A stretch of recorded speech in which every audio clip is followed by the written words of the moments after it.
2,300 IT serve members, 23 chapters across the country, it is our privilege to invite you as our special guest speaker. I would like to request our AV team to play the Nara Lokesh Garu bio.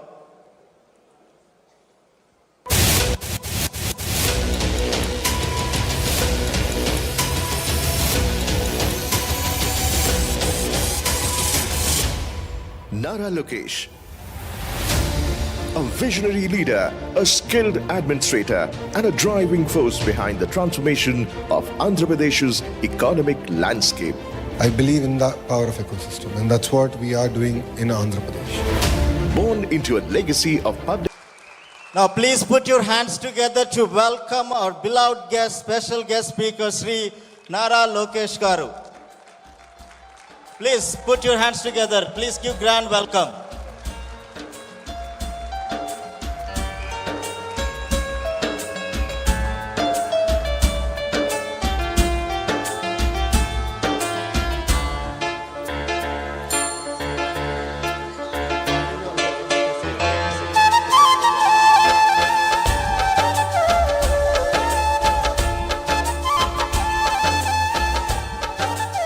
Now I would like to call upon Suresh Patluri and Suresh Manukonda.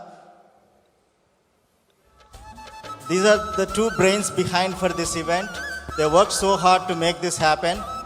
Please give a huge round of applause to these restless souls for last 6 months to make this happen.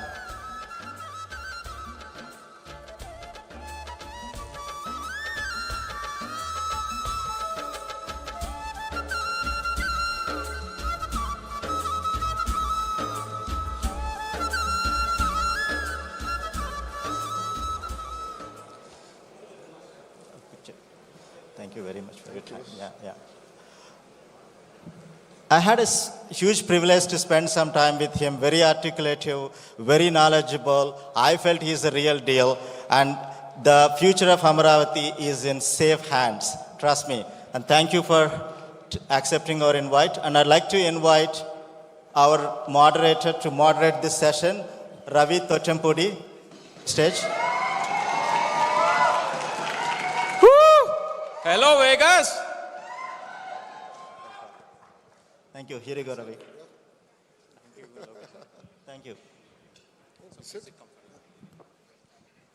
So, first of all, thank you, IT Sir family, for giving this incredible opportunity and then spending time today with our own Honorable Minister for the state of Andhra Pradesh for technology and then electronics and especially with some of the things basically that you're working on.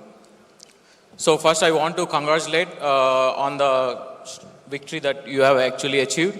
So just want to understand, has it sunken in and how do you currently feel for that? First off, thank you IT sir for having me here. Our journey is not new. I remember working with IT sir way back in 2017 when I became the first time IT minister. So thanks for having me, really appreciate it. Please give a round of applause to our minister. And also one of the other, sir, I wanted to also understand what was the important lesson that you learned from your father, N. Chandrababu Garu, especially given his expertise in bringing the innovation to the state. No, I mean, you skipped a question. So which is? You didn't let me answer the first question yet. And I love questions. So, I mean, to be honest, victory was certain.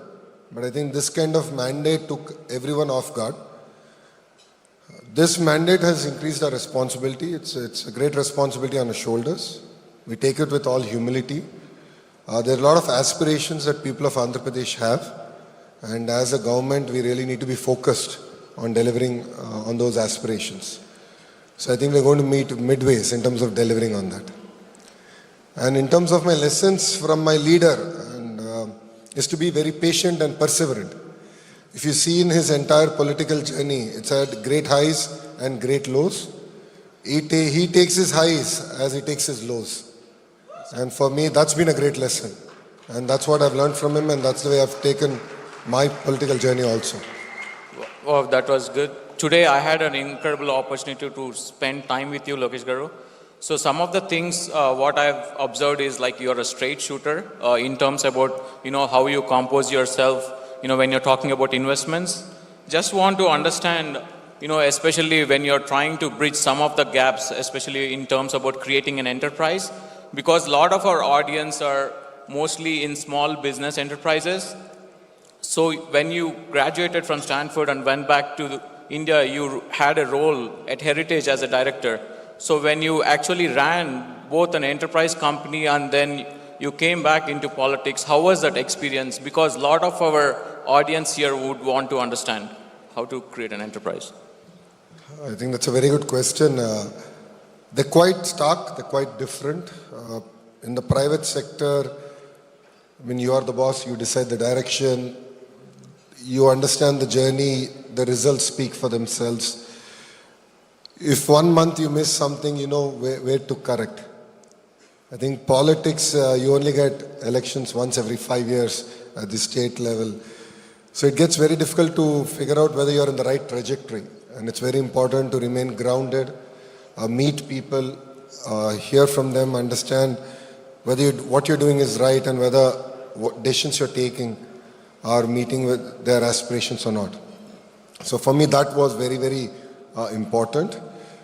I think both journeys are mutually exclusive, but one thing I have learned being in the private sector and now in politics is building your team. You need to decide early on who can take you to a logical conclusion. Who will be part of your journey. I think that's very important because when I joined Heritage, we had a crisis. Things were not good. We were losing a lot of money because of our retail expansion. Dairy was not bringing in that much of profit. So I had to decide early on the direction, trajectory of the business. Then I had to figure out whether the leaders believed in that vision or not. And based on that, I had to take decisions. I think politics is all about that also. I think you need people who believe in your vision, but also have that boldness to correct you when you're making mistakes. So in that sense, in terms of building your team, building the leadership in both organizations is something that I find very similar. Yes. So I think building upon that, also, you come from a legendary family, want to, building upon the legacy of your family, what is the vision that you create, especially like, for example, want to understand the expectations, like say, for example, when I was, going to engineering school, I had expectations from my parents that, are you going to be an engineer or a doctor? Coming from a family, with a lot of legacy, how did you manage your expectations? How did you, come yourself, like, finding those differences?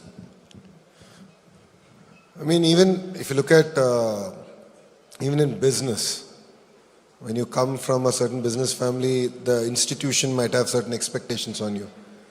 Similarly, in politics, there are greater expectations. People expect you to behave in a certain manner, respond in a certain manner.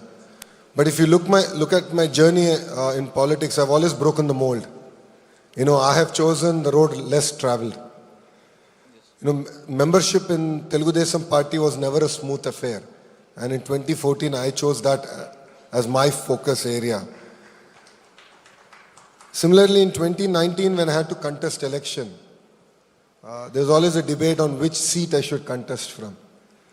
Generally, political legacies, people, second generation, third generation politicians choose a safe seat. I chose Mangalgiri. And Mangalgiri is a seat that we did not win since 1985. So I said, I should try it out. I should challenge myself. And, political legacies are not about safe seats. I think we should choose a road less traveled. I lost in 2019 by 5,300 votes. I never felt bad. I said, I didn't have enough of time to convince the people of Mangalgiri on what Lokesh is. So I spent 5 years, I worked on it. I said, I'm going to contest from here. And in this process, a lot of people told me, why not contest from a safe seat also, just in case you lose? And I told them, if I do take an easy route or exit, that's accepting defeat, and I'm not going to. So I contested in Mangalgiri in 2024, and I'm really proud to say that I won it with the highest majority that Andhra Pradesh has ever seen, which is 91,000 votes. Wow. Again, after that, when the ministries were being selected, and when I spoke to Babu Garu about what I should do, and he asked me, "What do you want? What do you think you want?" I said, "Let me take HRD." Human resource development is one of the most toughest ministries. A lot of teacher unions, and I love the challenge. And it's a great opportunity for me to shape next generation leaders, thinkers, engineers, scientists, doctors. So I always believe as leaders we should take a road less travel and transform in your own way. And that is what I have learned in my political journey. Wow, that was a great insight, Lokesh Garu.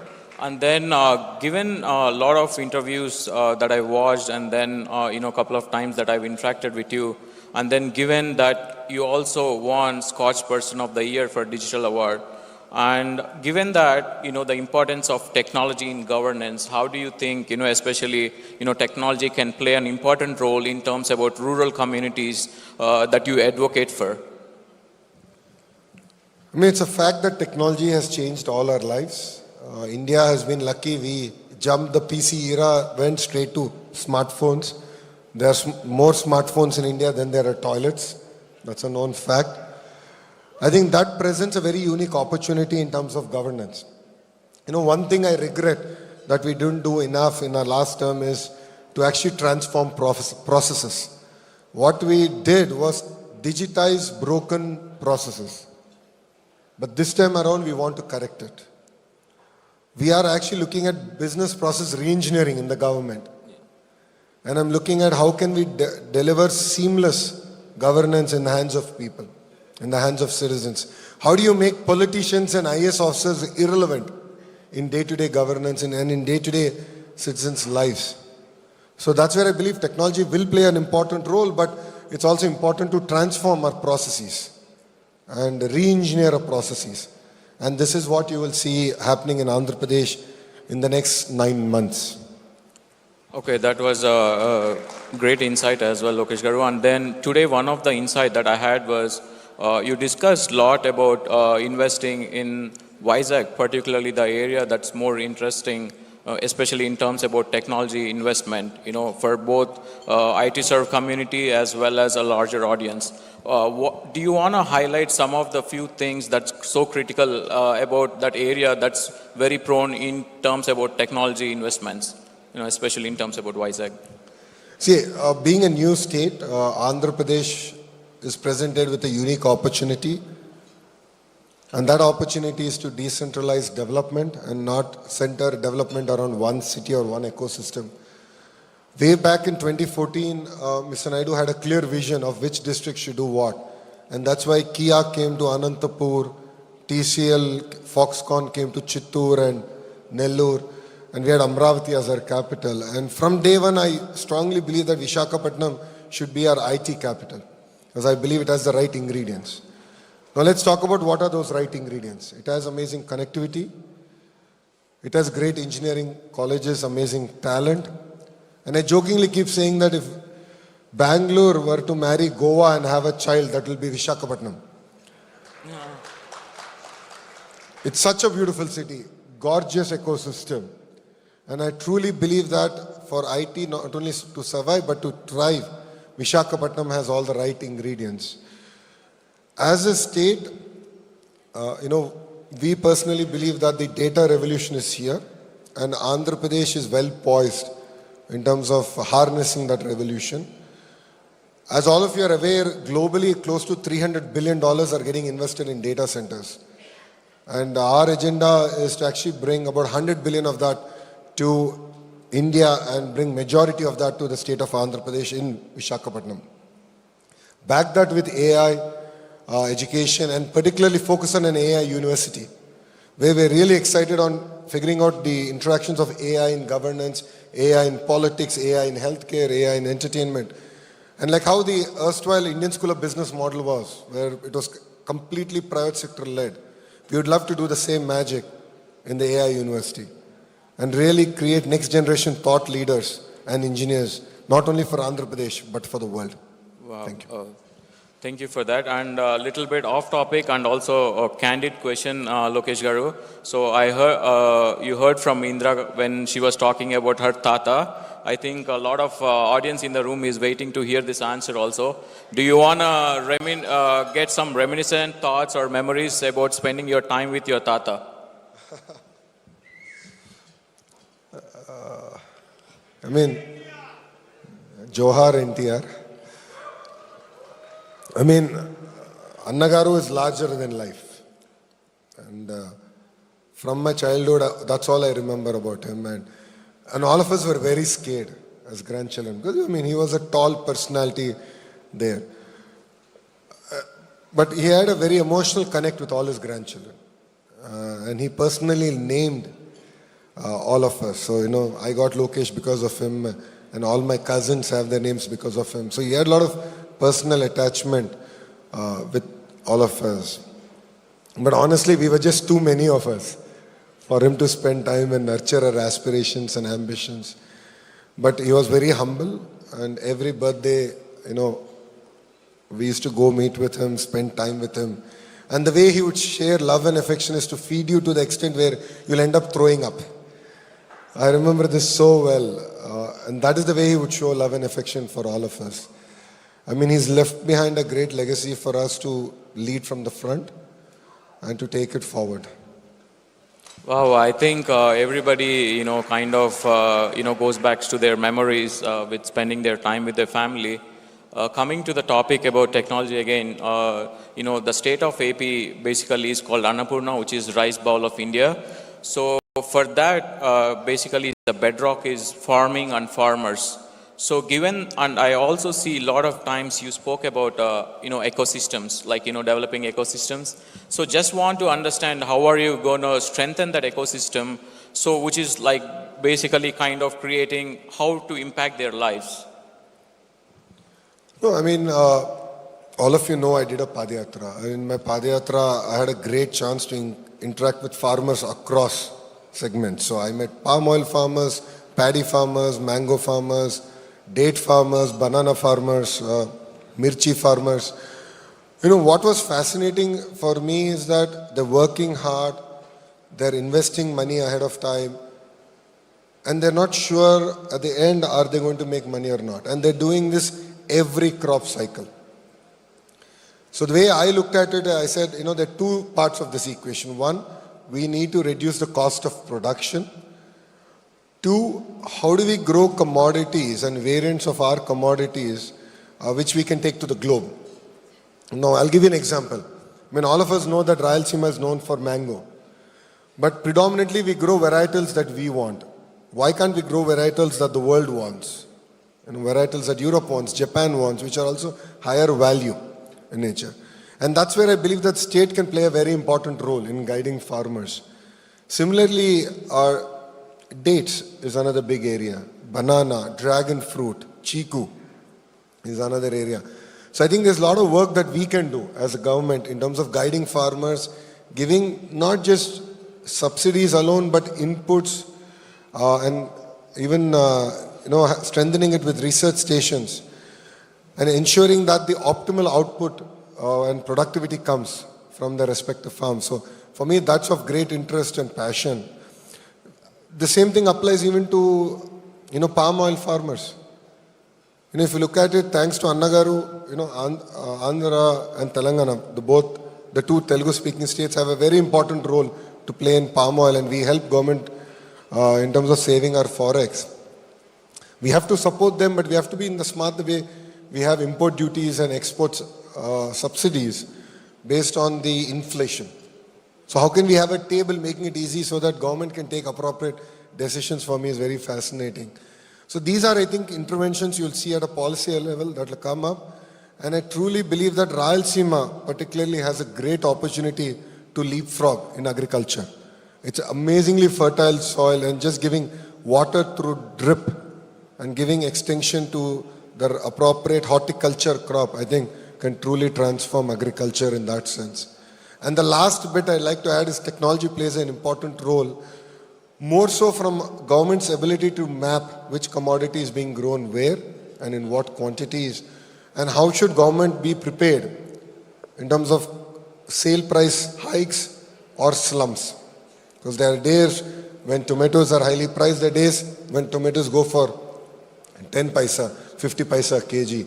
So I think our government's ability to forecast that, prepare for that, and guide, advise farmers for that, I think will be very important, and that's something that we'll work on this time. Yeah, on the context of that, I've seen in your previous turn, you also attended Davos, and given that context, wanted to understand what is your, strategy for attracting a lot of FDI, because I've seen you have delivered successfully on the government promise for Kia, and also you're quoting Foxconn and Brookfield. What do you see your strategy for, bringing a lot of FDI investments to the state of AP? Fundamentally, two things. Number one, India requires a lot of policy intervention at the national level to attract greater investments to our nation. See, today, honestly, it's not just about competing amongst ourselves as states, but we are also competing with other countries. I'm competing with Vietnam for attracting electronics investments. I'm competing with Ecuador on aqua exports. I'm competing with other countries on agri-commodities. So it's very, very important that we largen the pie, create a very conducive environment for medium, large corporates, global corporates to look at India as their hub. Second, it's no longer about ease of doing business, it's about speed of doing business. So all the business process re-engineering that we're doing as state is to focus on speed of doing business. So, when I met Chandra sir, who's the chairperson of Tata Sons, and I was asking him what his advice to me would be, he said, just focus on speed of doing business. And he said, today corporates are spending $2, $3, $5 billion on each project. I mean, imagine a 6 months delay. It'll throw their entire business plan out of shape. 6 months delay would result in losses that they have to carry forward on their balance sheet. So our singular focus is on speed of doing business. We will compete with other states and we will create a very conducive environment in Andhra Pradesh in terms of attracting investments and grounding those investments. And one example of that is how we closed TCS in a 90-minute meeting. That's the way we will work and get investments into state of Andhra Pradesh. Wow, that's a kind of an insight where I wanted to get into the context of bridging the gap for organization like IT Surveillance, where there's a lot of small business enterprises, all the way from 100 to almost thousands of employees. Because whenever you create enterprise, the speed, the context is the speed. So in that context, wanted to personally understand, when you dealt with a lot of enterprises, what was one of the challenge or some of the insight that you felt personally the most important thing in creating a faster speed for enterprises? You mean as a government or? As a government. So the challenge is how do you translate the vision of the Chief Minister down to the grassroots line functionary? So the Chief Minister has a clear vision to attract investments. Every meeting he talks about how many jobs did we create. But the problem that I see even at the grassroots level, at the field level is there is still the need for greater momentum. The tendency is to tell how not to do things. And that's the challenge that we struggle with. So we are in the process of bringing about that change, institutional change among the officers, among the political system in Andhra Pradesh to drive and be very focused on getting investments and creating local jobs. Yeah, I think building upon that, given all the work that you have done with the government, just wanted to understand what is your ultimate goal in politics? Do you want to see yourself at a national level or, anything, any role beyond Andhra Pradesh in the coming future? I mean, politics is one great field where you can positively or negatively influence people's lives. Being a third generation politician, I see this as a great opportunity to really transform things. There's amazing aspirations at the grassroots level and it's important that we meet those aspirations and deliver. And after that, it is for people to decide where I should be. People of Mangalgiri in 2019 felt that, I had to serve them for 5 more years before giving me a chance. And when they gave me a chance, it is with a majority that Andhra Pradesh has never seen. So I think that's the beauty of the political system. So, we are here to serve the people, we are here to create amazing policies, attract investments, create jobs, create ecosystems, and then it is for people to decide whether I should be a gully politician or a Delhi politician. Oh.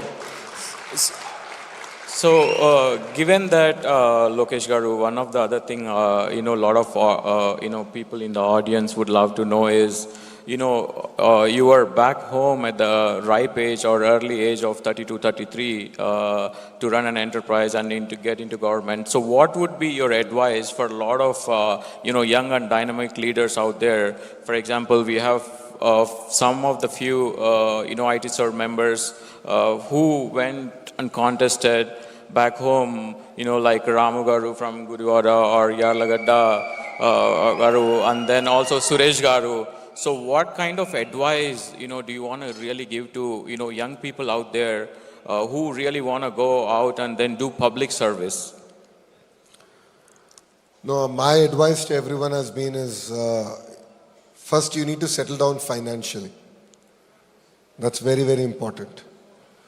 Today I am able to do what I want to do for the single reason is because Brahmani takes care of me and pays for my credit card bills. Not everyone is lucky in that sense. I'm very lucky.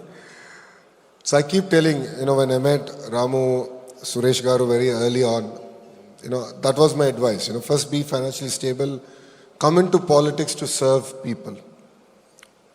That should be a true calling. Nothing but that. When that is clear, come to politics. And the only way that can be clear is when you have financial security, when you don't need to depend on politics for any income. So I always advise all the youngsters, first settle down, be financially independent, stable, and definitely as Telugu Desam Party, I call ourselves as a university. We have this ability to create leaders who went on to lead even Telangana, and that is the beauty of Telugu Desam Party. We create leaders, we give people opportunity to lead from the front. And if you look at it this time, in the 160 odd seats that we contested, close to 70 of them were actually first timers who were contesting. And that's the beauty of Telugu Desam Party. If you look at it as an alliance, out of the 164 people that have won, close to 88 of us are first time MLAs. 17 out of the 25 ministers are first time ministers. So I think that's what makes Telugu Desam Party very unique. So basically, you have a new blood coming to power. So at the same time, in that context, also want to understand, you've been traveling a lot, to different countries at different occasions. I know it's a lot, especially for entrepreneurs out there, that they're spending time away from their family. So would like to know what kind of things, you generally pursue to have a downtime or, to keep stress at bay generally. People would love to know. I think you should take life as it comes. There is no need to be stressed. What I've realized is when you're stressed and you take decisions, you end up making a lot of mistakes. So I've learned the art of breathing. So when I'm disappointed, when I'm upset, or when I feel a little bit of stress, I actually learn to breathe. And that really de-stresses me and makes me calm, and that enables me to take right decisions. Your destination, in order to reach your destination, and it could be politics, it could be business or any field that we chose, it's never a straight line. There are going to be amazing highs and there are going to be the worst lows. And what I've learned from our leader is you should take your lows as you take your highs. Then life is constant, life is good. Never carry stress home. There is no need to carry stress home. I believe that the stress of work should be left outside your door. When you go home, you should spend time with your family. No second thoughts about it. But saying that, if there are no sacrifices, you really cannot achieve what you want to achieve. Every day I never sleep before the date changes. I meet people till about 10:30, 11 in the night. If you want to achieve greater things in life, and if you really want to leapfrog, then you will have to make certain sacrifices. And it's not just you, it's also your family. So I chose a career, and I'm able to do this because Brahmani and Devansh support me. 226 days of Padayatra. Never went back home for any festival. No Saturday, no Sunday. I think the only break I would take is when Brahmani and Devansh would come visit me, and I would start my Padayatra late by about 4 hours. That was literally the break that I would take next day. So sacrifices are done not only by you but by your family, and your family should be ready to make those sacrifices for you. So I think it's a very informed decision. In my case, it was a very informed decision. Brahmani and I spoke about it a lot. And during our toughest time, especially during Babu Garu's arrest, there was always days when Brahmani would still ask me, is this all worth it? Why do all this? Why sacrifice? Because end of it, look what's happened to the family. But I think all of us changed our opinion when in Hyderabad there was a gratitude concert where without any political involvement, 45,000 IT professionals came and stood in the solidarity of Mr. Naidu. That is something that fundamentally moved us. And that was such a strong push for the family and recognition for the family that, all of you have made sacrifices. What you're going through is wrong. We stand by you. That personally meant a lot for us. And I remember from that day, Brahmani never asked me the question on, do you really want to still continue in politics? So I really thank all of them, and I thank quite a few members here who also stood in solidarity with the family and with Babu Garu across various cities in the US. It really meant a lot. It really reinforced that we were in the right direction. And it was a reality check for the entire family. So thank you very much. Yeah, I think in that context, I had an incredible opportunity to meet CBN Garu last year, and what a visionary he is. And then I think I'm one of the byproduct where you see the best of America that has to offer out there. Given that context, how do you want his legacy to be remembered? That would be, one of the things we would like to know. Babu Garu his legacy has many chapters.